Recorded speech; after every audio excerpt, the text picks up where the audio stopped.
Well, hello everyone. Thanks for joining.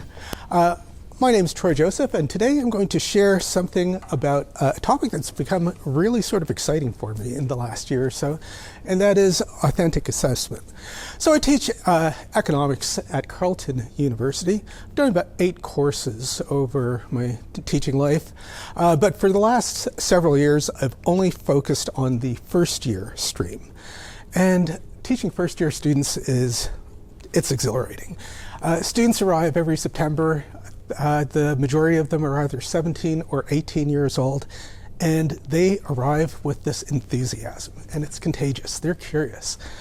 They have questions on their mind. They have things that they want to explore, and they're willing to put in a lot of energy. So let's stop for a second, and I'd like to pose a question to ourselves here.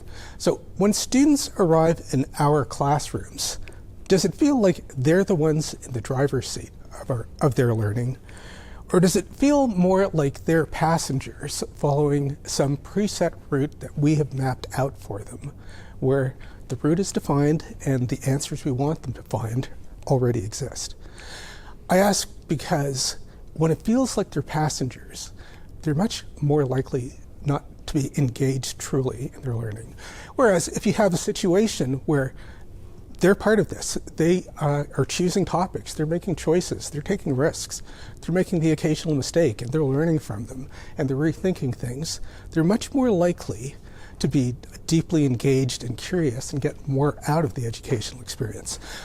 So today what I want to do is sort of take you through just a few simple changes in design, some of them quite small, that can make your students feel like the assessments that you give them are more engaging so that they get more out of it. We know that we've seen in our time teaching that the world around us has evolved quite a bit.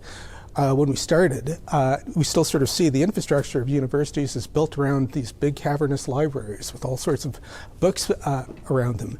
And in that era, when textbooks were carried in backpacks, the appropriate thing to do seemed to be to get them to, on assignments, open those books, take down, do some exercises, and show how much ready they were for the tests, where we closed the doors, took away all the books, gave them blank paper, and they recited how much they knew based on their retention of the equations that we were keeping for them. So they would have to go to the scientific equations and see if they remembered them. They'd have to go to the statistical tables that they had and see if they could do a t-interval. They'd have to go to the verb tense charts to remember all of that stuff on their own that was on our blackboards or buried in a library book or a textbook.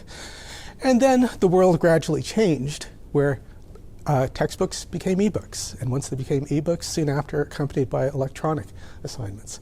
Oh, well, that changes everything. You can't fire up a computer nowadays without also having access to a whole bunch of other resources that might help. And November 30th, 2022, the whole world changed with the arrival of this generative thinking, which has got us educators wondering, can we even design an assignment that can't be done by taking some technological shortcut? So where are we as teachers? Once again, we're faced with a challenge that we have to overcome, and we still want students to learn. We still want it to reflect them, their own genuine thinking, but how do we do that in the new era? On top of that, when students leave us for their 4 short years with us and go on to the workforce, it's not that their employers are going to be giving them, here's a pad of paper and a pencil, go in that room, hand over your cell phone so that you don't use external resources. You're going to have a computer, and you're going to have colleagues, and you're going to have bosses, and you're going to have others you consult outside of your organization in developing answers, and you're going to have some of those technological tools. So again, we're in a different environment now. What we sort of, the skills we develop in our students have to sort of adapt to how things are changing. And on top of that, that old school memorization, it's just not required in the workplace anymore as it was in the past. So you don't have to have the formulas memorized. And you know you can find any key information relatively quickly these days by a lot of different means. But what you do need is you do need to be able to sort of convince others on your work team on how to work together, how to arrive at good results. You have to be able to know where to get good information, have to know that your AI prompt did not return good results, and it's not conceding that it's like these results are a bit tentative. You have to do the evaluation yourself. You have to know how to not just take the first thing that came your way, but iterate and have others provide feedback until you get to something that's a really strong result. And then you must be able to use the results of your work to present them to others. And sometimes, even if you have great results, you just don't convince higher-ups. But you have to sort of develop that skill to talk to others, reason your ways through, and present ideas in a way that persuades them. These are the skills that I think we should be nurturing through our assessments in the modern era. So why is it that we still do pen and paper exams in the same way, and how does that affect how we should be doing things differently? So my message with authentic assessment is, okay, the whole thing now is going to be about that whole process of facing a key question, designing a project in a way that's going to get strong results, but it's going to tap into their energy by having questions that mean something to them. I'm going to provide next a few examples of shifts that I've seen around my campus in the way that we design assessments that can sort of give us a bit of an edge. I'm going to first start you with one of my economics exercises here. Don't pay attention to the specifics, but buried in this is that it's good to trade with others. You can both become better off. And this trusty slide number 12 has served me very well for decades and decades. And the gist of it, here's a simple math exercise. Pretend you're two countries. This is something I give the teaching assistants. In my mind, they walk in and nice slick presentations, and students have their notepads and are jotting things down step by step, starting with an axis, putting the intercepts in the right place, penciling in a line, repeating for the next country. And then the teaching assistant will guide them through how you do the calculations to arrive at end result. This is parts A, B, and C. There's an F, D, G, and an H as well. It just keeps going like this, but you get the idea. So this term I had kind of an accident where usually my tutorials follow my main class, and the teaching assistants will cover what was covered in the class before. But after the fall break, I didn't have a class yet, so we had this one blank tutorial where nothing had been covered. So I figured, well, I don't want to cover the same principles, but let's do it in a fun way this time. So ask students to consider this scenario. Suppose that you are at home, wherever it is you live. Might be living with your parents. It might be living in an apartment to yourself. You might be living in a dorm room. And I want you to picture this. A bag of coffee beans appears at your front door. How long would it take you to make a cup of coffee?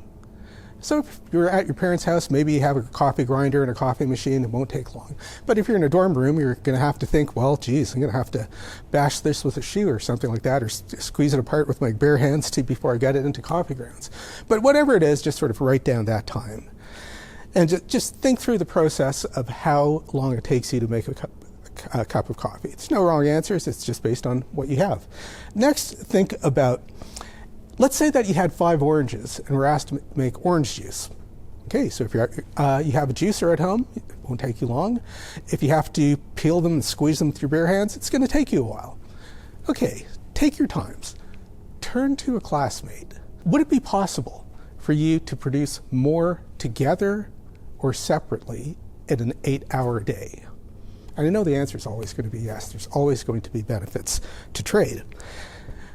So I asked the teaching assistants, I was a little worried, like, how did that fluffy class go this week?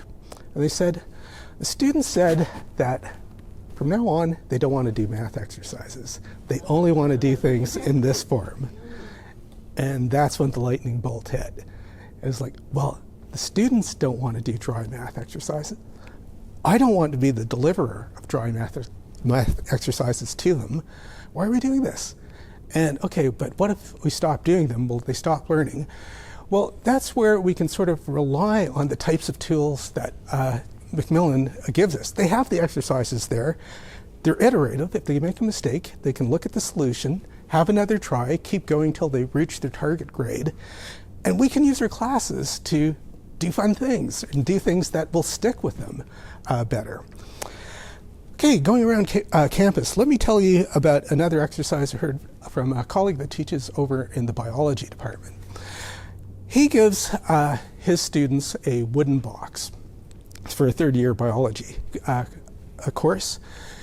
And his assignment is go out into the Ottawa area and collect insects and pin them into this box. You'll be graded on the number of different insects you bring in, whether you identify the species correctly, and third, how well you pin them to preserve them.